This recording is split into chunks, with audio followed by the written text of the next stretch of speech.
கன்னியாகுமரி தொகுதியில் அதிமுக சார்பில் மீண்டும் தளவாய் சுந்தரம் நிறுத்தப்பட்டால் அவருக்கு எதிராக தேர்தல் பணி செய்வோம் என முன்னாள் சட்டமன்ற உறுப்பினர் நாஞ்சில் முருகேசன் போர்க்கொடி தூக்கியுள்ளார். கன்னியாகுமரி மாவட்டத்தில் பாஜகவிற்கு 4 தொகுதிகள் ஒதுக்கீடு செய்யப்பட்டதற்கு எதிர்ப்பு கிளம்பியுள்ளது.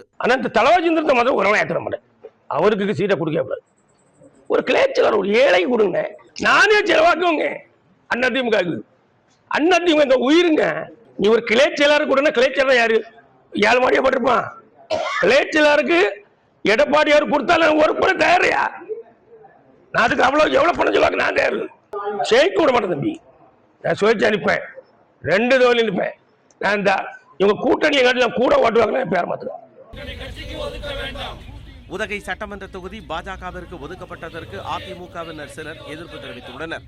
எங்களுக்கு வேட்பாளருக்கு வாய்ப்பு வழங்க மறுக்கப்பட்டிருப்பது அனைத்து நிர்வாகிகளையும் பொதுமக்களையும் ஒரு மிகுந்த வருத்தத்தை ஏற்படுத்துகின்ற அளவிற்கு இந்த அறிவிப்பு வந்திருக்கின்றது.